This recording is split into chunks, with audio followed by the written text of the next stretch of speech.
जय हिंद। देखिए, ईरान पर अभी इजराइल और अमेरिका का जो हमला है, इस हमले के पीछे क्या कारण है और ईरान कैसे इतना तेजी से जवाब दे पा रहा है। और ईरान को ये लोग जो वेनेजुएला समझे थे वो वेनेजुएला नहीं निकला। और हमें ईरान, इजराइल और अमेरिका को बैलेंस बना के रखना बड़ा इंपॉर्टेंट हो जाता है, क्योंकि तीनों हमारे एलाइज हैं सब यहाँ पर। देखिए, ये सारा झगड़ा जो है ना, वो अमीर बनने का है कि हम कैसे अमीर हों। सोचिए कि दुनिया सांस लेती है और सांस बनाने का कंट्रोल आपका आपके पास हो जाए। सोचिए कि अगर दुनिया पानी पीती है और केवल पानी आप बनाए, तो आप दुनिया के कितने रईस इंसान होंगे। तो अमेरिका यही चाहता है। टेक्नोलॉजी अमेरिका के पास है। आज सोशल मीडिया देखिए, गूगल देखिए, फेसबुक देखिए, ट्विटर देखिए, इंस्टा देखिए, सारा अमेरिका के पास है। तो जो दुनिया यूज़ करती है वो अमेरिका कंट्रोल करता है। टेक्नोलॉजी अमेरिका कंट्रोल करता है। हथियार अमेरिका कंट्रोल करता है। एक और चीज़ है जो पूरी दुनिया यूज़ करती है, वो पेट्रोल। पेट्रोलियम पूरी दुनिया यूज़ करती है। इसे समुद्र या ज़मीन से निकाला जाता है। आज देखिए, पूरी दुनिया में जितनी जहाज़ें उड़ रही हैं, ये पूरी फ्यूल यूज़ करती है और ये बहुत ज़्यादा फ्यूल यूज़ करते हैं सब। दुनिया में जितने भी ट्रेनें चल रही हैं, सड़कों पे गाड़ियाँ चल रही हैं, ये सारे फ्यूल से यूज़ करते हैं। सोचिए, अगर इस पे कंट्रोल जिस देश का हो जाएगा, वो देश कितना अमीर हो जाएगा। अमेरिका इसी तेल पर कंट्रोल करना चाहता है। जो भी तेल उत्पादक वाले देश हैं, उनको ये मार के ख़त्म कर देगा, या तो उनके तेल पे अपना कंट्रोल करेगा। देखिए कैसे लीबिया मार के वहाँ का तेल ले गया, सीरिया मार के वहाँ का तेल ले गया, इराक मार के वहाँ का ले गया, अभी इराक का है। बाकी जो अरब देश है, जो अमेरिका से नहीं लड़ सकते हैं, वो जी हजूर में। जैसे कैसे छक्का मारा जाता है, चौका मारा जाता है, तो चीयर गर्ल्स होते हैं, ऐसे ऐसे नाचता है। बाकी अरब देशों को उसी टाइप का बना दिया है वहाँ पे, इससे ज़्यादा कुछ नहीं। तो अमेरिका तेल पे कंट्रोल करता है। इसके अलावा आप तेल का पैसा अमेरिका को रुपया में नहीं दे सकते। अगर जिस दिन रुपया में दिए, उस दिन हमला कर देगा। आपको पैसा डॉलर में देना है। अब ये डॉलर खरीदना पड़ेगा आपको अमेरिका से। सपोज कीजिए कि अगर हम लोग ऐसा मैंडेटरी हो जाए कि हम जो भी अंतर्राष्ट्रीय व्यापार करेंगे, वो पाकिस्तानी मुद्रा में करना पड़ेगा, तो हमें पाकिस्तान के आगे झुक जाना पड़ेगा, क्योंकि मुद्रा वो कंट्रोल कर रहा है। अगर हमें दुनिया में ऐसा रूल हो जाए कि कोई भी दुनिया अगर कोई भी व्यापार करती है, सिंगापुर रूस से खरीदे, जापान चाइना से खरीदे, जर्मनी अमेरिका से खरीदे, दुनिया में कोई खरीदे, लेकिन जो ट्रांजैक्शन होगा वो रुपया में होगा, तो हम कितने अमीर हो जाएंगे। तो अमेरिका ये दो नीति अपनाता है कि पेट्रोल हमसे खरीदो और पैसा तुम्हारे बाप देंगे, डॉलर में देंगे। दुनिया का कोई भी देश डॉलर में ही देता है। हम लोग भी पेट्रोल का भुगतान डॉलर में ही करते हैं। रसिया से खरीदते थे तो अमेरिका ने मना कर दिया, वहाँ हम लोग रूबल दे सकते थे वहाँ पर। तो अमेरिका बस इसी पे कंट्रोल करना चाहता है। इसके लिए अमेरिका ने, दुनिया का कोई भी देश अगर अमेरिका के हिसाब से पेट्रोल नहीं दिया या उसके डॉलर को मानने से इनकार कर दिया, तो अमेरिका उसे मार देता है। चाहे वो सद्दाम हुसैन हो। इन पे झूठा आरोप लगाया कि परमाणु बम है, लेकिन कोई परमाणु बम नहीं था, मार दिया। मुअम्मर गद्दाफी के खिलाफ इसने प्रोटेस्ट कराया, यहीं की पब्लिक को उग्र कराया। फिर सोशल मीडिया इसके कंट्रोल में है, मीडिया कंट्रोल में, इनको निपटा दिया। बशर अल असद को निपटा दिया। मादुरो को वेनेजुएला से रात 2 बजे इनको इनकी पत्नी सहित किडनैप करके उठा के ले गए। चलो, दुनिया देख रही है, कुछ नहीं कर सकती कि खामेनेई साहब को घरे में उड़ा दिया यहाँ पे। जबकि आप गौर करके देखिएगा, अमेरिका ने जब जापान पे परमाणु बम पटका था, तो वो टोक्यो पे नहीं गिराया था, उसने नागासाकी और हिरोशिमा पे गिराया था, ताकि बातचीत का रास्ता बदले। लेकिन ट्रंपा पागल है, वो कोई बातचीत का रास्ता नहीं देता है दुनिया में। लेकिन 2 लोग को देखिएगा, बहुत बहादुरी से लड़े, एक जेलेंस्की और एक खामेनी। ये दोनों लोगों ने, अमेरिका ने रूस से, इन्होंने, जेलेंस्की नहीं डरा। अमेरिका ने कहा कि हट जाओ वरना मारे जाओगे, कहा मरना मंजूर है लेकिन लड़ेंगे। वैसे ही खामेनी को, इनको भी कहा गया कि इनके कमांडरों ने क्या बंकर में चले जाइए। इनका कहना था कि हमारे पूरे 9 करोड़ से ज़्यादा, जो लगभग 9 से 12 करोड़ के आसपास ईरानी हैं, उन सबको पहले बंकर में रखो, अगर वो सुरक्षित होंगे तब जाएंगे, नहीं तो हम मरना कबूल करते हैं। तो ये 2 नेता हैं जिन्होंने यहाँ पे, हालांकि इन लोगों ने भी अमेरिका के सामने नहीं झुके थे, सबका हाल वही कर दिया अमेरिका। हम कुछ नहीं कर सकते, शक्तिशाली के आगे सबको झुकना पड़ता है। अमेरिका ने मानवता की सारी हद पार कर दिया। उसने कहा ईरान में महिलाओं की सुरक्षा जरूरी है, महिलाओं के लिए स्वतंत्रता जरूरी है, और गर्ल्स स्कूल के ऊपर बम मार दिया। इतनी लड़कियां मर गई, जो जेनेवा कन्वेंशन का खुला उल्लंघन है। लेकिन अगर हम लोग कश्मीर मांगने लगे तो हमारे ऊपर नियम कानून आ जाता है, वर्ल्ड सैंक्शन आ जाते हैं, लेकिन इन पे नहीं लगता है। इसने पूरे टॉप लीडरशिप को ही मार दिया एक मिसाइल झटके में। और सबसे टाइमिंग का गड़बड़ी क्या है, अगर ये हमला 2 महीना पहले होता तो ईरान की जनता सड़कों पे थी अपने ही सरकार के खिलाफ, लेकिन ईरान ने उस समय विद्रोह को दबा दिया था। अभी क्या है कि रमजान का महीना है और इस समय एक धार्मिक लीडर को मारना, जिनका भारत से बड़ा अच्छा संबंध है, नरेंद्र मोदी गए हुए थे, आप देखेंगे ये प्राइम मिनिस्टर है वहाँ की, ये ईरान की, इनका हेलीकॉप्टर दुर्घटना हो गया था क्योंकि हेलीकॉप्टर दूसरे देश का था, इनका नहीं था, और इनको अमेरिका ने मिसाइल से मार दिया। ईरान की एक परंपरा है, कोई भी देश जाता है वो प्रधानमंत्री से मिलता है, उनके जो सुप्रीम लीडर है उनसे नहीं मिलता है। ये सुप्रीम लीडर उन्हीं से मिलते हैं जिनसे देश का अच्छा संबंध होता है। हमारा ईरान से अच्छा संबंध है, हमारा अमेरिका से भी अच्छा संबंध है, इजराइल से भी है यहाँ पर। तो इनका हेलीकॉप्टर अपना नहीं था तो क्रैश कर गया। हालांकि हमारे प्रधानमंत्री को भी सब चीज़ों पे ध्यान देना पड़ेगा। हमारे यहाँ पे भी हेलीकॉप्टर और जहाज अमेरिका का ही, इसलिए ज़्यादा हम अमेरिका से कड़बड़ कड़बड़ करेंगे ना, कुछ इधर उधर कर देगा वहाँ पे, इसलिए उस पर कोई भरोसा नहीं। तो रमज़ान के महीने में खमैनी साहब की हत्या वैसे ही है जैसे क्रिसमस के टाइम पे कोई पोप की हत्या कर दे। तो एक धार्मिक जो होता है चीज़ों का वो एक अलग लेवल चला गया है। अब यहाँ पे ना दोनों लड़ रहे हैं सब। अब ईरान को दिख रहा है कि भाई इजराइल एंटीसेप्टर मिसाइलें रखा है, वहाँ पहुँचना थोड़ा मुश्किल है, अमेरिका पहुँचना और मुश्किल है। तो ईरान ने क्या किया, अगल बगल के जितने पड़ोसी देश थे जो अमेरिका और इजराइल का साथ देते थे उन पे अंधाधुन मारना चालू किया। दुबई जो कहते थे हबीबी कम टू दुबई, मारा दुबई एयरपोर्ट पे। भारत का एक ज्योतिषी दुबई एयरपोर्ट पे फंस गए थे अभी कि भैया ज्योतिष लोग फंस गए, ये तो अलग बात हो गया है। इन लोगों को तो सारी चीज़ें पहले से पता रहती है।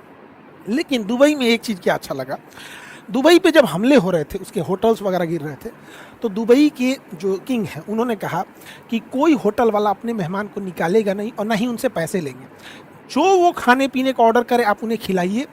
जब ये डिस्प्यूट ख़त्म हो जाएगा, युद्ध ख़त्म हो जाएगा, तो जितने मेहमानों का पैसा होगा उसको सरकार देगी। ये दुबई का था। इंडिया आते हैं। इंडिया में जब पहलगाम पर हमला हुआ था, ये बहन इनके सामने इनके हस्बैंड को गोली मार दिया गया, धर्म पूछ के मारा गया था। जब ये हमला हो रहा था तो लोग कश्मीर छोड़ के जाना चाह रहे थे। उस समय इंडिगो, एयर इंडिया ये सब अपने टिकट को 10 गुना महंगा कर दी। जो टिकट 5,000 का था वो 60,000 हो गया। अंतर देख रहे हैं दोनों देशों में। यहाँ पर गवर्नमेंट रेगुलेट नहीं कर रही है, वहाँ गवर्नमेंट रेगुलेट कर रही है। ईरान जो अपने पड़ोसी देश और इजराइल अमेरिका पे हमला कर रहा है, उसमें ईरान सबसे ज़्यादा कॉस्ट इफेक्टिव खेल रहा है पैसे पर, क्योंकि ईरान जो मिसाइल मार रहा है वो महज 18 लाख की है। जो उसका ड्रोन है, कामाकाजी ड्रोन, शाहीद ड्रोन, वो केवल 18 लाख का है और वो धड़ाधड़ बन जाता है। दिन में 10 बना देते हैं वो लोग। तो शाही ड्रोन बनाना आसान है और फटाफट बन जाता है। यहाँ पे 1 महीने में ये लोग 1000 ड्रोन बना देते हैं। जबकि उसे काउंटर करने के लिए जो मिसाइल अमेरिका छोड़ रहा है, काउंटर मिसाइल, पैट्रियट मिसाइल या थर्ड मिसाइल, वो 36 करोड़ की है। और इसके अलावा अमेरिका के पास इन मिसाइलों की बहुत भारी कमी है, क्योंकि ये मिसाइलें साल में 600 से 800 मिसाइल ही बना सकते हैं। ये साल में जितनी मिसाइल बनाएंगे वो महीने में उतना ड्रोन बना देगा। इनका 36 करोड़ जा रहा है, उसका 18 लाख जा रहा है। इसके अलावा अमेरिका के ज़्यादातर एयर डिफेंस गजा की लड़ाई में इजराइल को बचाने में खर्च हो गए। इसके अलावा यूक्रेन लड़ाई में यूक्रेन को देने में खर्च हो गए जो रूस से। तो अभी उसके पास स्टॉक पाइल की कमी है। और साथ ही ईरान है, इतना प्रेसिजन हमला कर रहा है। ये इतना बड़ा इसका नेवल बेस का ड्रोन था जो बैलिस्टिक मिसाइलों को रोक सकता था, पता कर लेता था पहले, जिससे कि काउंटर करना ईजी होता। उड़ा दिया यहाँ पे उसका। ये 5000 से किलोमीटर से ज़्यादा निगरानी रखने वाला ये रडार था, जिसकी कीमत 7000 करोड़ से ज़्यादा थी। अभी की इसकी कीमत लगभग 10,000 करोड़ है, लेकिन जब ये लगा था तो 7000 करोड़ का है। उसको मार के गिराया ये 18 लाख से। इससे अमेरिका की घनघोर बेइज्जती, एकदम गाढ़ा बेइज्जती। अमेरिका कहता हमारा डिफेंस बहुत तगड़ा है, हम लोग को बहुत महंगा महंगा हथियार चिपकाता है, जबकि हमारा 80% से ज़्यादा हथियार रसिया लेवल का है, रसिया का बना हुआ है। वो सस्ते भी होते हैं, रिलायबल भी होते हैं। तो अमेरिका को इस बार इसने बहुत बढ़िया से धो दिया यहाँ पर। अब ईरान ने क्या किया, यहाँ से एशिया का 80% तेल यहीं से जाता है। ये पतले रास्ता को कहते हैं हॉर्मुज। यहाँ पर ईरान ने क्या किया, यहाँ से कोई तेल टैंकर को जाने ही नहीं दे रहा है, क्योंकि चीन इसका खुल के मदद किया है। तो चीन के टैंकर को जाने दिया है, पाकिस्तान के टैंकर को जाने दिया है, कुछ टैंकरों को जाने दिया, मेनली चीन के टैंकरों को जाने दिया है। यहाँ पे इस बैला को पूछता कौन। ईरान क्या कर रहा है, यहाँ पे जितनी भी ऑयल टैंकर जा रही हैं उनका जीपीएस या तो उनका जीपीएस ब्लॉक कर दे रहा है या इंटरनेट स्पूफिंग कर दे रहा है। उनको पता ही नहीं चल रहा है, वो गोल गोल घूमने लग रहे हैं। जैसे आप जब आसमान या समुद्र में रहते हैं तो उसमें दाहिने बाएं कुछ समझ में नहीं आता, चारों चार नीला नीला दिखता है। हमारा जीपीएस ही बताता है, तो उन्हें जाना है आगे बोल देता है बाहें जाने के लिए। तो यहाँ से जहाज़ें ब्लॉक हो गई हैं, जिस वजह से पूरी दुनिया में एनर्जी शॉर्टेज देखा जा रहा है। और यूरोप वगैरह में 50% से ज़्यादा ऑयल और गैसेस के प्राइस बढ़ गए हैं। अब हमारे लिए भी ये दिक्कत है, क्योंकि हमारे पास स्ट्रेटेजिक रिजर्व जो है वो केवल 45 दिन का है। यानी अगर हमारे पास जो बाहर से फ्यूल लगाना बंद कर दे तो 45 दिन में हमारे यहाँ की पूरी पेट्रोल बंद हो जाएगी। तो सड़कों पे जितनी गाड़ियाँ देख रहे हैं ना, कश्मीर से कन्याकुमारी तक ठप, हवाई जहाज़ ठप, ट्रेन ठप। तो पेट्रोलियम बहुत ज़रूरी है, हमारे पास केवल 45 दिन का है। और अमेरिका ने जब इसने बैन लगाया हॉर्मुज जल संधि पे, तो हमारे यहाँ तेल के प्राइसेस बढ़ गए। अब यहाँ अमेरिका ने भारत को बड़ा बेइज्जती वाला शब्द बोल दिया। अमेरिका का एक 2 कौड़ी का आदमी है, ट्रेजरी सेक्रेटरी, ये क्या बोलता है कि जो तेल के प्राइस बढ़े हैं तो भारत को दिक्कत ना हो, इसलिए भारत को ये परमिशन दे रहा है। पढ़िए इसका, यहाँ पर क्या कर रहा है, यहाँ पे to enable oil to keep flowing into the global market, the Treasury Department is issuing a temporary 30 days waiver मतलब 30 डेज की अनुमति दे रहा है, allow Indians refineries। सोचिए ये 30 डेज के क्या शब्द का यूज किया, allow Indians to purchase Russian oil, मतलब ये हमें अलाउ कर रहा है कि हम रसिया से तेल खरीद लें। मतलब आप समझिए हम इंडियंस को ये अमेरिकन कितने बुरी तरह से ह्यूमिलिएट कर रहे हैं सर। और भारतीय मीडिया दिखा रही है कि अमेरिका ने रूस को छूट दिया है कि तुम भारत से तेल खरीद सकते हो। इन नचनियों को क्या जाता है, इनको पैसा दीजिएगा तो कहीं नाच देंगे सब यहाँ। ऐसा नहीं है। 2020 में हम एक वीडियो बनाए थे, उसमें हमने कहा था कि भारत को कम से कम 6 महीने का तेल रखना चाहिए। अभी वर्तमान समय में भारत केवल 1.5 महीने का रखता है, 45 दिन का। और आपको विश्वास ना हो तो आप देखिएगा, 30 अप्रैल 2020 को हमने एक वीडियो बनाया था, आज से 6 साल पहले बनाए थे। और उसमें हम बताए थे कि उस समय लॉकडाउन लगा हुआ था, पेट्रोलियम के प्राइस बहुत कम थे। अगर हम लोग के पास 6 महीना रखने की व्यवस्था होती तो आज हम लोग को कोई टेंशन नहीं है, हार्मुज बंद हो जाए, कुछ भी बंद हो जाए, ईरान बंद हो जाए, अरब बंद हो जाए, वेनेजुएला, 6 महीने का स्टॉक पाइल है। लेकिन हम लोग के पास अभी भी 45 दिन का। 6 साल में नहीं सुधर पाया। यहाँ पे क्या सुधरेगा? देखिए अमेरिका के पास और इजराइल के पास फायर पावर तो बहुत ज़्यादा है। वो सीरिया को निपटा दिए, इराक को निपटा दिए, अफगानिस्तान को निपटा दिए। तो अगर वो चाहें तो अमेरिका ईरान को भी आराम से निपटा सकता है, उसके पास टेक्नोलॉजी की कोई कमी नहीं। लेकिन अगर ईरान ज़्यादा दिन, केवल 30 दिन इस युद्ध को खींच ले गया ना, तो इन लोग के पास पूरा एयर डिफेंस बहुत शॉर्टेज आ जाएगा। और 100% यहाँ नहीं ना लगा सकते, फिर उधर रूस चढ़ जाएगा, वहाँ पे यूक्रेन पिटाने लगेगा यहाँ, तो ये लंबा खींच देगा। लेकिन अगर ईरान ध्वस्त हुआ तो ये लोग ईरान की धज्जी उड़ा देंगे, उसको तहस नहस कर देंगे ईरान को, जैसे अफगानिस्तान को किए, सीरिया को किए, इराक को किए। हमें क्या दिक्कत हुआ देखते चलिए एक एक करके। जब अमेरिका इराक से गया तो यहाँ एक आतंकवादी पैदा कर दिया, ISIS। यहाँ पर ये अमेरिका जहाँ से जाता है वहाँ एक आतंकवादी छोड़ेगा या तो देश का टुकड़ा करेगा। जैसे अंग्रेज हमें छोड़ के गए सब, तो पाकिस्तान पैदा किए सब, पाकिस्तान डेली आतंकवादी पैदा करता है। उसी तरह अमेरिका जैसे अफगानिस्तान खाली किया, तालिबान पैदा कर दिया। तो हमारे लिए दिक्कत हो जाता है। अमेरिका चूंकि इतनी दूरी पे है, उससे लड़ेगा वही जिसके पास मजबूत नौसेना हो और बड़ी वायुसेना हो, तो आतंकवादी उनसे नहीं लड़ पाए। लेकिन यहाँ पे जब वो जाएगा तो सोचिए, अगर वो देश जो यहाँ पे रहने वाला है, एक इंसान को कैसा लगेगा कि उसके सुप्रीम लीडर को कोई बम से मार दे, या उसके प्राइम मिनिस्टर को कोई मार दे, उसके थल सेनापति, नौसेना पर सबको मार दे, तो कोई ना कोई इंसान तो इसका बदला लेगा। कोई भी इंसान, हम श्रीलंका के राष्ट्रपति को मार देगा, वो भी बदला लेगा। वेनेजुएला का इंसान क्या अमेरिका को अच्छा बोलता होगा? नहीं। अब क्या है कि ISIS हथियारों से लड़ रही थी, तालिबान हथियारों से लड़ रहा था। लेकिन अब जो है आतंकवादी भी अपडेट हो जाएंगे सब। उसरे कोई ऐसा केमिकल बना दे जो गाड़ियों के धुआं में डाल दे, गाड़ियों की टंकी में वहाँ पेट्रोल के साथ धुआं लेके उड़ जाए, पूरे मोहल्ला साफ कर दे सब। सोच रहा यूरेनियम अगर उनके हाथ में लग गया तो यूरेनियम को अगर वो नदी, नहर या कहीं डाल दे और वो खेती में आ जाए तो लाखों लाख लोग को मार सकता है। कोई बायोकेमिकल हथियार बना ले, जैसे इबोला, कोरोना, इस टाइप के। तो अब आतंकवादी पहले हथियार उठाते थे, जैसे जैसे सेना और ये चीज़ें एडवांस होंगी, जैसे हम हथियार थे तो आतंकवादियों के पास भी हथियार था, अब हमारे पास ड्रोन है तो आतंकवादियों के पास भी ड्रोन होगा। तो अमेरिका पूरी दुनिया में तांडव मचाएगा और हम लोग को भुगतना पड़ेगा। अफगानिस्तान में मारा, वहाँ तालिबान आ गया सा, हमारा पूरा किया करा है वहाँ चीज़। हमने वहाँ संसद भवन बनाया था, हॉस्पिटल बनाए थे, डैम बनाए थे, बिजली घर बनाए थे, सड़कें बनाए, सब तहस नहस कर दिया अमेरिका वहाँ से। ईरान कुछ दिन के अंदर ये जो इंटरनेट केबल है, ये इंटरनेट केबल को अगर समुद्र से काट देगा ना तो बहुत भारी नुकसान हो जाएगा, इंटरनेट स्लो डाउन हो जाएगा। लेकिन युद्ध किस पैमाने पर जाएगा किसी को नहीं पता चलता है। लेकिन ईरान जो है, ईरान के ऊपर ना एक अलग डिजाइन का एक मनोवैज्ञानिक दबाव बना रहा है सब। कह रहा है कि ईरान में महिलाओं की स्थिति ठीक नहीं है, महिलाओं की स्थिति ठीक नहीं है। ईरान के ऊपर महिलाओं की स्थिति पे आरोप कौन लगाए? एप्स्टीन फाइल में उघारे घूमने वाला सब। एप्स्टीन फाइल में छोटी छोटी 3-3 साल की लड़कियों का रेप करने वाले, उनके प्राइवेट पार्ट में कोल्ड ड्रिंक पी के बता हुआ बोतल डाल के उसको मार डालने वाले, ये एप्स्टीन फाइल वाले लड़कियों को काट के खाते थे। पिज्जा का मतलब होता था छोटी उम्र की लड़कियां, जो 4 साल 5 साल की लड़कियां जिनका रेप करना होता आता था ये लोग बोलते थे पिज़्ज़ा आ गया है। तो ये लोग ईरान में महिलाओं के ऊपर उंगली उठा रहे हैं, जबकि वहाँ लिटरेसी रेशियो 90% है। एजुकेशन के मामले में 90% लिटरेसी रेशियो। इनका कहना है अमेरिका वालों को कि यहाँ इनके ऊपर हिजाब ठीक नहीं है। तो भैया अरब में भी हिजाब पहने जाते हैं, तो अरब पे थोड़ा बोल के देखो तो, सऊदी अरब पे, क्योंकि सऊदी अरब तुम्हें पेट्रोल दे रहा है तो इसलिए सब चंगासी, सऊदी अरब से ठीक ठाक है तो सब, ये डबल स्टैंडर्ड है। माने ईरान में वहाँ दिक्कत हो। अमेरिका का कहना है ये हिजाब गड़बड़ है, ऐसे उघारे घूमो जैसे अमेरिका में घूमते हो।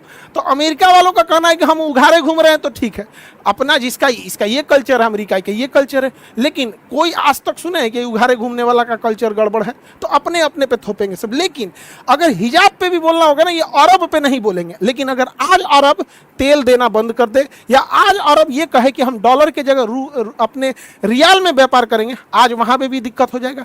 तो अमेरिका वाले क्या होते हैं सब, हम लोग के ऊपर थोपते हैं, ऐसा करेगा जैसे लगेगा एहसान कर रहे हैं। तो इनके ऊपर पूरी कंट्रोल्ड है। तो ये एप्स्टीन फाइल में लड़कियों का मांस खाने वाला, उघारे घूमने वाले सब अब ये दुनिया में डिसाइड करेंगे कि महिलाओं का एजुकेशन कहाँ है, जहाँ पे ईरान में इन्होंने महिलाओं के स्कूल पे बम्बार्डमेंट कर दिया है। देखिए इजराइल का प्लान सिंपल सा है, देखते एक एक करके। इजराइल यहाँ पे 1948 में जैसे इधर 1948 में इधर इजराइल बनता है और 1947 में यहाँ पाकिस्तान बनता है।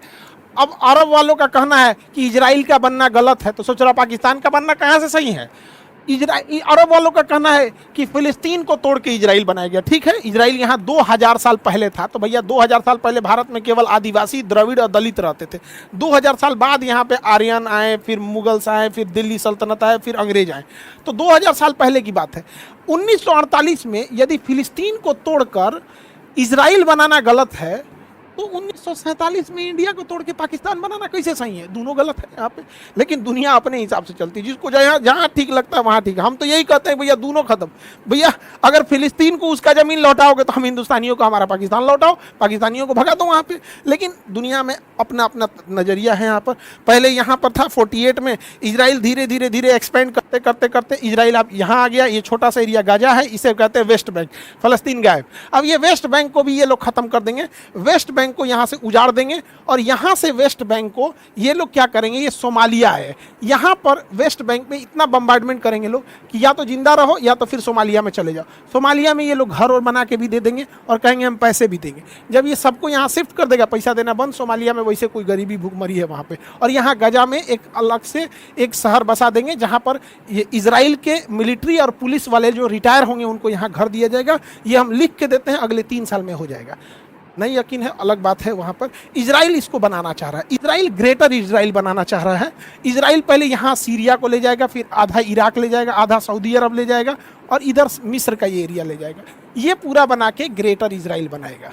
यहाँ पर अभी फिलहाल में एक ईरान में क्षमता थी जो इसे रोक सकता। बहुत जल्दी ये लोग ईरान को न्यूट्रलाइज कर देंगे। हालांकि ईरान बहुत ज़्यादा रेजिलियंस और बहुत ज़्यादा काउंटर अटैक कर रहा है, जितना ये लोग अंदाज़ा नहीं लगाए थे उस हिसाब से। लेकिन अगेन क्योंकि फिर क्या है कि अमेरिका अगर हारने लगेगा या इजराइल लगेगा तो अभी उसके साथ 31 गो नाटो वाला उठ के आ जाएगा। हालांकि स्पेन ने विरोध किया है कि वो नहीं आएगा इसमें। हमारा ईरान से भी अच्छा संबंध है, इजराइल से भी। इजराइल हमें हथियार देता है और इजराइल अभी लेटेस्ट न्यूज में एक तो पता नहीं कौन है बोल रहा था इजरायली कि हम 1 बिलियन 140 करोड़ इंडियन की रक्षा करेंगे और उन्हें एयर डिफेंस बेचेंगे। अरे ससुरा तो रही आयरन डोम मत बेचना, ये आयरन डोम जो है बड़ी महंगा है। इससे अच्छा तो हमारा आकाश तीर है। अभी ऑपरेशन सिंदूर के दौरान आकाश तीर ने एक को पाकिस्तानी जहाज को एंटर नहीं देने, तुर्की वाले को मार के उड़ा दिए थे। हम लोग का आकाश तीर बढ़िया है, ई ना कि ससुरा चिपका दे यहाँ पे आयरन डोम, ये बड़ी महंगा है और ये ना मतलब लो एल्टीट्यूड को मारने के लिए। हाँ आयरन बीम अच्छा है, आयरन डोम से ज्यादा अच्छा आयरन बीम है, ये बहुत सस्ता पड़ता है। अगर इजराइल ये देता है तो ठीक है, एकरा से अच्छा हम लोग का फिलहाल आयरन आकाश तीर है। क्योंकि इजराइल जो है ना डेंस पॉपुलेशन वाला, हम लोग का इंडिया का ज्योग्राफी अलग है, तो हथियार जो होते हैं ना मौसम, ज्योग्राफी, दुश्मन हर चीज के हिसाब से वेरी करने लगता है। आयरन बीम लेना चाहिए इंडिया को, आयरन डोम की तुलना में ज्यादा अच्छा है। अब हमें ऐसा लगता है कि इजराइल हमेशा ही हमारा साथ देता है, नहीं। देखिए इजराइल का नेचुरल दुश्मन पाकिस्तान है, तो जब जब हमारी दुश्मनी पाकिस्तान से होगी वो हमारा साथ देगा। लेकिन इजराइल का दोस्त चाइना है, चाइना के मैटर पे वो इंडिया का साथ नहीं देगा। आपको अगर विश्वास नहीं होगा तो समझिएगा ध्यान से, ये इंडिया है, इंडिया में ये एरिया पाकिस्तान ने कब्जा किया है, ये एरिया पाकिस्तान ने किया पीओके। इजराइल कहता है कि पीओके गलत किया पाकिस्तान ने कब्जा करके, पीओके इंडिया का होना चाहिए। पीओके किसका होना चाहिए? इंडिया का। लेकिन यही इजराइल जब बात करते हैं चाइनी अक्साई चीन को, जिसे चाइना ने 1962 में कब्जा कर लिया था, टोटल कश्मीर का 10% है, तो चाइना इजराइल कहता है कि नहीं नहीं नहीं, ये विवादित एरिया है, हम ये नहीं कह सकते कि इंडिया का है। इसमें सोचिए एक ही जगह है जो पाकिस्तान से, उसमें इजराइल क्या कहता है कि वो इंडिया का है, लेकिन ये वाला कहता है कि नहीं नहीं नहीं, अब इसमें इंडिया और चाइना के बीच में डिस्प्यूटेड है। आप लोग समझिए, चाइना के मैटर में इजराइल साथ नहीं देगा। हाँ देखिए, हथियार बेचना, टेक्नोलॉजी देना वो अलग चीज़ है, लेकिन जो खुल के साथ देना होता है वो पाकिस्तान पे देगा, चाइना पे नहीं देगा। 2020 याद कीजिए, गलवान घाटी, ये हमारे कर्नल संतोष बाबू है। गलवान घाटी में चाइना ने 1995 के अधिनियम का, समझौते का उल्लंघन करके भारत में घुसी और हमारे लगभग 20 जवानों को शहीद कर दी। इजराइल आज तक इजराइल उसको कंडेम नहीं किया, आज तक उसकी निंदा नहीं किया इजराइल। तो इजराइल पाकिस्तान के मुद्दे पे हमारा साथ देगा, चाइना के मुद्दे पे नहीं देगा। अजमल कसाब को इजराइल ने आतंकवादी नहीं माना था, वही अजमल कसाब जिसने ताज होटल में मासूमों को मार दिया था, नहीं माना था। हमने उसे लगभग 15 सालों तक रिक्वेस्ट किया कि एटलीस्ट इजराइल प्लीज़ तुम अजमल कसाब को तो आतंकवादी मान लो, नहीं माना। लेकिन जब 7 अक्टूबर को मारा हमास वाला ना, तो मान लिया कि हाँ हाँ हाँ अजमल कसाब आतंकवादी है। अब भारत से कह रहा है कि आप भी हमास को आतंकवादी कहिए, तो भारत कह रहा है तोरा अजमल कसाब को आतंकवादी मानना में तोरा 15 साल लग गया। तो देखिए, वर्ल्ड जियो पॉलिटिक्स में दोस्त कोई नहीं होता है, दुश्मन कोई नहीं होता है, नेशनल इंटरेस्ट क्या देते हैं। वही इजराइल पाकिस्तान के मैटर पे हम भारत के साथ है, लेकिन चाइना के मैटर पे मोए मोए कर देता है। आपको हम एग्जाम्पल दे दिए, आपको विश्वास नहीं होगा, आप देखिएगा। वो अक्साई चीन को भारत का हिस्सा ना मान के विवादित क्षेत्र मानता है। ये सबका अपना अपना है। हम भी इजराइल को ये कहते हैं कि फिलिस्तीन और इजराइल दुई राष्ट्र होने चाहिए, तो सबका अपना अपना है। कोई इंटरनेशनल रिलेशन में कोई परमानेंट दोस्त और कोई परमानेंट दुश्मन नहीं होता है। ईरान ने भी भारत को चाबहार बंदरगाह दिया था।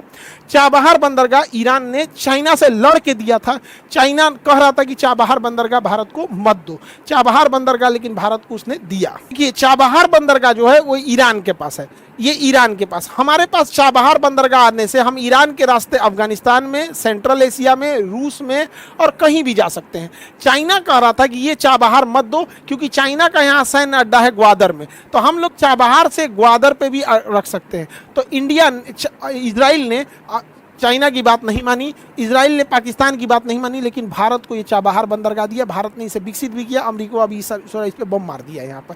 तो ईरान जो था हमसे अच्छी दोस्ती थी, हालांकि इजराइल की भी है, अमेरिका से भी है यहाँ पर, लेकिन उसने चाइना को भी मना करके दिया था और ये हीरा मंडी के दलाल को भी दिया था। ये हीरा मंडी वाला भी बोला था, हीरा मंडी का दलाल, कि चाबहार बंदरगाह भारत को नहीं, लेकिन बावजूद ईरान ने हमारा साथ दिया था। हालांकि अगर आप ऑपरेशन सिंदूर में देखिएगा तो सबसे ज्यादा पीठ पर छुरा मारा है अमेरिका ने। ऑपरेशन सिंदूर के दौरान अमेरिका और तुर्की, देखो तुर्की से तो हम उम्मीद नहीं रख सकते, तुर्की पाकिस्तान का है यहाँ पे। अमेरिका ने पाकिस्तान की खुल के मदद किया। इवन ऑपरेशन सिंदूर के दौरान जब पहलगाम हमला हुआ था, उस समय अमेरिका ने लगभग 8,000 करोड़ का आईएमएफ से लोन भी दिलवा दिया था पाकिस्तान को। लेकिन उस समय भी ईरान जो था वो भारत के साथ खड़ा था, क्योंकि उसने इसकी कंडेम किया था। और हालांकि तुर्की ने तो ड्रोन तक भेज दिया था यहाँ पर। एक ऑपरेशन मिलान में अभी क्या अमेरिका ना भारत को बड़ा ह्यूमिलिएट करता है। देखिए, और ये ऑपरेशन सिंदूर के दौरान पाकिस्तान को मदद भी कर रहा था, और अभी मिलान एक्सरसाइज हुआ था तो ईरान के मेहमान आए थे हमारे यहाँ विशाखापट्टनम में, और विशाखापट्टनम में भाग लिए थे हमारे ये रक्षा मंत्री भी थे। इसकी जहाज जब लौट रही थी तो इसके यहाँ पे अमेरिका की पनडुब्बी इंतजार कर रही थी। जैसे ये श्रीलंका के कोस्ट के पास आई, इसके मार के गिरा दिया गया। इस जहाज को मार के गिरा दिया गया। अब हिंद महासागर को भारत कहता है कि I am the guardian of the Indian ocean. तो अमेरिका ये दिखा रहा था कि तुम्हारे नाक के नीचे मार देंगे। हालांकि अमेरिका चाहता तो इसे जाने भी दे सकता था और ये अरब सागर में मारता, लेकिन वो जानबूझ के हिंद महासागर में मारा, जबकि वो हमारा गेस्ट था। तो वर्ल्ड इस बात को कह रही है कि भैया तुमने तो भारत से दोस्ती का ख्याल नहीं रखा। अमेरिका से दोस्ती केवल हम निभाएंगे जब मन तुमको टैरिफ लगाओगे, जब मन तुम सामान बंद कर दोगे, जब मन तुम वीजा बढ़ा दोगे, जब मन तुम मुझे इसको वीजा देना होगा दोगे, तुम हमें छूट दोगे ईरान से तेल खरीदे कि नहीं खरीदे, तुम डिसाइड करोगे हमको कि हम रूस से खरीदे कि नहीं खरीदे। अच्छा, भारत उसको इंडिया में इंडियन रुपीज में पैसा नहीं दे सकता, डॉलर में देगा। तो अमेरिका ने जितना हम लोग को खंजर मारा है ना, उतना कोई नहीं मारा। मजबूरी ये है कि हमारी टेक्नोलॉजी अमेरिका पे डिपेंडेंट है, ये बहुत गड़बड़ हो जाता है। ईरान से भी हमारा ठीक अच्छा संबंध है। ईरान ने दो तीन जगह ईरान का विवादास्पद है, जैसे सीएए, एनआरसी और 370 पे ईरान से बयान आया था कि अल्पसंख्यकों का भारत सरकार ध्यान रखेगी, तो भारत सरकार ने कहा था कि हमारा आंतरिक मामला है। बाकी 90% मामलों पे ईरान ने हमारा साथ दिया था। सबसे बड़ा साथ दिया था कश्मीर के मुद्दे पर 1994 में पूरे ओआईसी के 56 देश जो थे, 57 देश एक साथ आ गए थे और ये रिजोल्यूशन पास कर रहे थे कि पीओके और कश्मीर पाकिस्तान का हिस्सा है। ईरान सारे मुस्लिम देशों से लड़ गया और कहा कि नहीं, कश्मीर और पीओके कंप्लीट इंडिया का हिस्सा है। तो हम लोग की दोस्ती सब अच्छी चलती है। हालांकि दोनों में बीच में बैलेंस बनाना जरूरी है हम लोग के लिए, क्योंकि यहाँ से टेक्नोलॉजी है और यहाँ से हम लोग के पास एक पुराना लगभग हजारों सालों का एक रिश्ता है और पास का पड़ोसी है। अभी कई बार हाइपोथेटिकल कहते हैं लोग कि ईरान से युद्ध हो जाएगा तब कौन क्या करेगा। अरे भैया, उस तरह से रूस से भारत का युद्ध हो जाएगा तो हम क्या करेंगे? अमेरिका से युद्ध हो जाए, युद्ध होगा तो लड़ेंगे लोग। युद्ध में कौन किसके साथ नहीं रहेगा यहाँ पे, चाहे इजराइल हो, चाहे इंडिया, ईरान हो, चाहे अमेरिका हो, चाहे रूस हो। हमारे पहलगाम हमला हुआ था, भारत के हर लोगों ने भारत के साथ एकजुटता दिखाई थी, चाहे पुलवामा हमला हुआ हो या कभी भी हो। तो देश में ना हाइपोथेटिकल अलग चीज़ हो जाता है। हालांकि हर मामले में ऑपरेशन सिंदूर में भी इजराइल ने हमें हर तरह की जानकारी दिया था। हालांकि तुर्की, चाइना और अमेरिका ने पाकिस्तान का साथ दे दिया। देखिए, डबल स्टैंडर्ड किसे कहा जाता है ऐसे समझिएगा। अगर कोई मक्खी चाय में गिर जाए तो हम ये चाय पियेंगे, हम ये चाय नहीं पियेंगे, हम चाय फेंक देंगे, हम चाय फेंक देंगे। लेकिन अगर वही मक्खी अगर घी में गिर जाए तो हम घी नहीं फेंकेंगे। घी महंगा है, हम नहीं फेंकेंगे। हम क्या करेंगे? मक्खी निकाल के फेंक देंगे, घी नहीं फेंकेंगे। तो हमारे डिपेंड करता है सामने वाला कितना पावरफुल है। अरब वाला अगर बीफ खाता है तो हम लोग उसको कहते हैं कि भाई तुम ये खा रहा है, और इजराइल वाला 75% खाता है तो हम इसे नहीं बोलते, केवल डबल हो जाता है, क्योंकि हमको रिलेशन मैनेज करना है। ठीक वैसे ही आप देखिए, रूस ने हमें दुनिया का हर हथियार दिया। रूस ने हमें सबसे ज़्यादा अगर किसी ने साथ दिया तो रूस ने साथ दिया। लेकिन आज हमने अमेरिका का साथ चुन लिया। आज हमने किसका साथ चुन लिया? अमेरिका का साथ चुन लिया। तो हम रूस से अब थोड़ा बहुत अपने रिश्ते को कम कर चुके हैं। रूस से पेट्रोल लाना कम कर दिए, उससे हथियार। हालांकि SU-57 जैसे डील हुए हैं, S-400 जैसा डील हुआ है। हालांकि हमने पूरे रिश्ते कम नहीं किए हैं, लेकिन हर हिंदुस्तानी को ये चीज़ फील होता है कि अब हम लोग रूस के फेवर में ना होकर अमेरिका में हो गए। ठीक वैसे ही हम लोग के लिए ईरान और इजराइल था। तो चूंकि इजराइल के पास टेक्नोलॉजी, पैसा, ये सारी चीज़ें था, ईरान को इन्होंने पैसे से बहुत कमज़ोर कर रखा था। हालांकि हमें इन सब में बैलेंस लेके चलना है। आप गौर करके देखिएगा, इंडियन फॉरेन पॉलिसी वो रूस, अमेरिका, इजराइल, ईरान सबको बैलेंस लेके चलने का प्रयास करता है। हालांकि अमेरिका जैसा बदतमीज साथी और नालायक अगर हो जाए तो किसी भी देश के लिए अच्छी बात नहीं है। अमेरिका ने हमें बहुत ह्यूमिलिएट किया है। हम लोग की स्थिति होती थी जब हम लोग विदेशों से टक्कर लेके बात करते थे। आज से 2 साल पहले देखिएगा तो जयशंकर साहब क्या जवाब दिया करते थे, अभी थोड़ा आपको जयशंकर साहब का जवाब कम मिलेगा। अमेरिका ने हमें बहुत ह्यूमिलिएट किया, देवदास टाइप का। जैसे कहा कि पारो ने कहा शराब छोड़ दो, मैंने शराब छोड़ दिया। अमेरिका ने कहा रूस से तेल खरीदना छोड़ दो, हमने रूस से तेल खरीदना छोड़ दिया। अमेरिका ने कहा ईरान से गैस खरीदना छोड़ लो, हमने गैस खरीदना छोड़ दिया। अमेरिका ने कहा कि रुपया का इस्तेमाल के बदले डॉलर का इस्तेमाल करो, हमने वो भी मान लिया। ससुरा देवदास बना के रख दिया।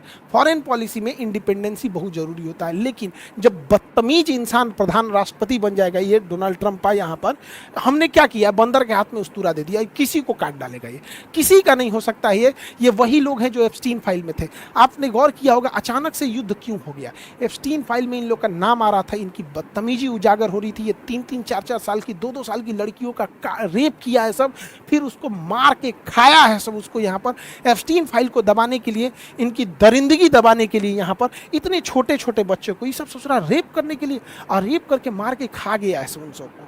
ये इस लेवल के जालिम है सब। लेकिन आप देखिएगा, इनको कभी आतंकवादी या क्रिमिनल नहीं करके दिखाया जाएगा। ये अलग लेवल की इनकी ब्रांडिंग होगी। हिम्मत भी नहीं है, क्योंकि दुनिया पावरफुल की ओर चली जाती है। यहाँ पर डोनाल्ड ट्रंप को लोग कहते हैं कि इजराइल का साथ देता, नहीं, इजराइल के कंट्रोल में ट्रंप आ गया है। ट्रंप का एप्स्टीन में कुछ ऐसा फोटो, उगारे फोटो रख लिया इजराइल कि इजराइल जहां हाथ रख रहा है वहां अमेरिका को बम मारना पड़ रहा है। देखिए, नेतन्याहू बता रहे हैं यही गोली मार, तो इसी तरह मार रहा है। यहाँ पर आप देखिए, ट्रंप के हाथ, कंधे पे हाथ रखने वाला इजराइल है यहाँ पर। इस तरह से जैसे लग रहा है ट्रंप इसके अंडर में होता है। लेकिन वही ट्रंप जेलेंस्की को डांट दिया था। देखिए, जब जेलेंस्की से बात कर रहा, डांट दिया, कर सूट क्यों नहीं पहने, अच्छा से यहाँ पर तूने पूरा कोट वगैरह क्यों नहीं लगा रखा है। तो ये हो गया है यहाँ पे। ईरान का अंत कर दिया हम यहाँ पे, हत्या कर दिया यहाँ पे। अब बच गए एक ठो आपके पुतिन। तो पुतिन की भी हत्या ये लोग प्लान क्या कर रहा है, इन्हीं के किसी एक जनरल से करा देगा सब। ये एसिसिनेशन का प्लान कर रहा है सर, क्योंकि इनके अंदर जो सीआईए है, मोसाद है, ये बहुत एक्टिवली काम कर रही होती है। डायरेक्ट नहीं मारेंगे लोग, यहाँ पे भी कर सकता है। हालांकि इस युद्ध में सबसे ज़्यादा मजाक चाइना का बन गया है। सोच रहा पता नहीं कौन सा हथियार दे दिया है HQ-9, न वेनेजुएला में चला न ईरान में चला, ये पता नहीं कौन सा झुंझुना थमा दिया है S-300 से कॉपी करके, कोई काम का नहीं हुआ। हालांकि यहाँ से हॉर्मुज से सबसे ज़्यादा तेल चाइना ही खरीदता था। हालांकि चाइना के जहाज़ों को ईरान ने छूट दे रखा है, लेकिन जियोपॉलिटिक्स में कोई किसी का नहीं होता है। हालांकि अगर आप देखेंगे तो ये ईरान की बर्बादी लिखी जा रही थी 2001 में। 2001 में जो इसके एरियल सेफ्रॉन थे, इन्होंने मोसाद को जिम्मेदारी दी कि इजराइल के हर एक नेता पे नज़र रखो और अपना इंसान प्लांट करो। तो इजराइल ने 20 साल का टाइम लिया था, 20 सालों का टाइम लिया था यहाँ से। तो 2001 से इन्होंने काम करना चालू किए और 20 सालों के बाद ये हाल हो गया है कि इजराइल में किसी 3 इंसान, ईरान के अंदर किसी 3 अधिकारी को उठाइए, उसमें एक मोसाद का निकलेगा। इतने पैसे खिलाए हैं, इतने पैसे खिलाए हैं कि ईरान के चप्पे चप्पे पर इसने नज़र रख लिया है और CCTV कैमरे को पूरी तरह हाईजैक करके और उसने पूरी टॉप लीडरशिप को मार दिया। एक्चुअल जासूसी किस पे सफल होती है? जासूसी सफल होती है किसके पास कितना पैसा है। अब ये लोग क्या करते हैं, अमेरिका का CIA और मोसाद 500 करोड़ रुपए तक ये लोग खुद से ऑफर कर देते हैं, बिना राष्ट्रपति और प्रधानमंत्री के पूछे हुए। 500 करोड़ तक ये लोग दे देते हैं। और हमारे यहाँ जासूसी में क्या है कि उतना अच्छा हमारे यहाँ सिस्टम नहीं है। आप गौर करके देखिएगा, हमारे यहाँ सब कुछ रहते हुए पुलवामा हमला हो गया। हम लोग भूल गए पुलवामा हमला कितने शहीद हुए थे। सब कुछ रहते हुए पहलगाम में आके मार दिया सब यहाँ पर। हमारी जासूसी बहुत पिछड़ गई। इस बहन का कोई सुहाग नहीं लौटा सकता है। भूल गए होंगे लोग इसको। यहाँ पर ये टांगा वाला, इसके घर में अकेला कमाने वाला आदिल था, इसको आतंकवादियों का बंदूक छीन रहा था, इसको मार दिया। आज इसके घर में क्या दाल रोटी चल रहा होगा नहीं पता होगा, ये बहन कैसे जी रही होगी नहीं पता चल रहा होगा। सब भूल चुके हैं। एक बार हमें भी सवाल उठाना पड़ेगा। हमारे यहाँ का जासूस तो ऐसा होता है सर। है मोरारजी देसाई थे, इनसे 50 लाख रुपया मांगा गया था। हमारी जो रॉ ने मांगा था, research and analysis wing, raw ने 50 लाख रुपया, 50,000 नहीं 50 लाख रुपया मांगा था कि पाकिस्तान का परमाणु बम उड़ा देंगे, उसका पूरा काहुटाबाद सेंटर उड़ा देंगे। तो ये बकलोल आदमी उठ के फ़ोन कर दिया पाकिस्तान को कि हमें सब पता चल गया है, रॉ ने सब बता दिया है। नतीजा ये हुआ कि हमारे एक लोगों को चुन चुन के मारा है। आप धुरंधर मूवी में देखे होंगे ना, ऐसे जासूस को ऐसे कील से खींच रहा है, इन्हीं की गलती से खींचा है, इन्हीं की गलती से। 300 से ज़्यादा हमारे रॉ एजेंट मारे गए थे, 50 लाख रुपया नहीं दिया था। तो हमारे यहाँ क्या होगा, पैसे ही नहीं देते हैं लोग, तो कहाँ से होगा। अब आप पाकिस्तान आज परमाणु बम नहीं रहता उसके पास, अगर ये 50 लाख दे देते। एगो ही देखिए, रॉ का ये ऑफिसर था, इसका नाम था रविंदर सिंह, CIA के लिए सूचना दे रहा था। मैंने इंडिया का बहुत बड़ा अफसर था, हेड था, और सूचना दे रहा था इंडिया का, ले जाकर अमेरिका को कि ये कर रहा है। और ऐसे तो ऐसे चोर है सब यहाँ पर। बाद में इसको मार दिया गया, इंडिया यहाँ से भागा ना, इसी को मार दिया गया, एक एक्सीडेंट में मर गया। किसने एक्सीडेंट किया होगा आप सब समझते ही। यहाँ पर अमेरिका हमारे लोगों की नसों को काट रहा है। अमेरिका कहीं नहीं छोड़ रहा। हमारे बैकयार्ड से बांग्लादेश में सरकार गिरा दिया और बांग्लादेश को कहा है कि तुम हमसे कॉटन खरीदो। आप जान के ताज्जुब होंगे, बांग्लादेश का टोटल टेक्सटाइल इंडस्ट्री बहुत बड़ा है, जो 40% डिपेंड करता है इंडिया पे। उसने इंडिया पे टेरिफ लगा दिया। बच्चा बांग्लादेश जिसको हम लोगों ने पैदा किया है, नहीं हो रहा था 1971 में, हम लोगों ने उसको पैदा किया, हमारे ऊपर टेरिफ लगाया है। और पता है क्या, कॉटन कहाँ से खरीद रहा है? कॉटन और धागा अमेरिका से खरीद रहा है। देखिए अगेन, पैसा और पावर किसके पास है? जिसके पास पैसा और पावर है उसकी सारी गलतियां माफ। अमेरिका ने हमारे ऊपर 1971 में 7वां बेड़ा लेके आया था परमाणु बम मारने, लेकिन आज दोस्त बन गया है। 1970 के दशक में हमारे पास खाने को गेहूं नहीं था, तो सुअर को खाने वाला गेहूं हमें दिया था, हम लोगों ने भूल गए। यहाँ पे पहलगाम हमले में पाकिस्तान का साथ दिया, पाकिस्तान को 8,000 करोड़ रुपए का सैंक्शन कराया IMF से, हम लोग भूल गए। आज भी पावरफुल रहेंगे लोग तो होगा। अमेरिका वो पावरफुल हो चुका है, आप कुछ नहीं कर सकते उसका। खुलेआम मजाक उड़ाता है, चाहे हमारे प्रधानमंत्री हो चाहे दुनिया हो, किसी का भी खुलेआम मजाक उड़ा देता है। इतना पागल इंसान है यहाँ पे। अमरीकी हर इंसान पछताएगा उन्होंने कैसा प्रधानमंत्री चुन लिया है यहाँ पर। हम लोग को किस लिए जाना जाए? हम लोग अपनी सोवर्निटी के लिए जाने जाते हैं। हमारा वो देश है जो अमेरिका में, इंदिरा गांधी ने अमेरिका में बैठ के कहा था कि अमेरिका नहीं डिसाइड कर सकता है कि हम किससे व्यापार करेंगे किससे नहीं। अटल बिहारी वाजपेयी को याद रखिए, अटल बिहारी वाजपेयी ने जब परमाणु बम बनाया था तो अमेरिका ने कहा था मान्यता नहीं देंगे। तो ये वही अटल बिहारी वाजपेयी है जिन्होंने कहा था कि जो चीज़ हमारे पास है हमें उसके लिए किसी के प्रमाण की आवश्यकता नहीं है, हम अपना परमाणु संपन्न है, हम इसे देख के रहेंगे। APJ अब्दुल कलाम ने जब परमाणु बम बनाया था, आज से 2 साल पहले जब जयशंकर साहब कहीं जाते थे तो क्या जवाब दिया करते थे। अभी ट्रंप जब से आया है ना, बागड़ बिल्ला क्या करेगा किसी को पता ही नहीं चल पा रहा है यहाँ पे। हमारी रिलेवेंसी कहाँ है? देखिए, ईरान को काउंटर करने के लिए हमारी रिलेवेंसी थी यहाँ पर।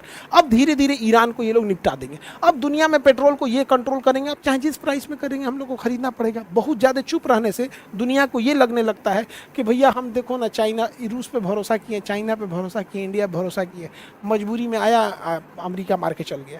तो ये एक बड़ा लॉन्ग टर्म इम्पैक्ट डालता है कि दूसरे छोटे मुल्कों को, कि वो अमेरिका के साथ खड़े होंगे या किसके साथ खड़े होंगे यहाँ पर। और ये पाकिस्तान देखिए कितना समझदार निकला। यहाँ ईरान में युद्ध हो रहा है ना, तो बिना मतलब ये अफगानिस्तान से युद्ध लड़ दिया, बिना मतलब का, इसका कोई झगड़ा नहीं, ताकि लोग इसको नहीं कहें, इसको ना कहे कि तुम कहीं नहीं आया, कहा कि भैया हम तो खुदे बिजी हैं।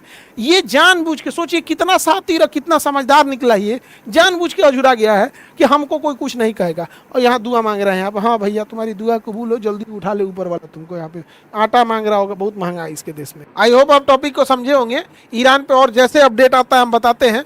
और बीपीएससी का जो बैच है वो 9 अप्रैल से स्टार्ट हो जाएगा, और यूपीएससी का जो बैच होगा, यूपीएससी वाला जो बैच होगा वो स्टार्ट हो जाएगा 26 मार्च से।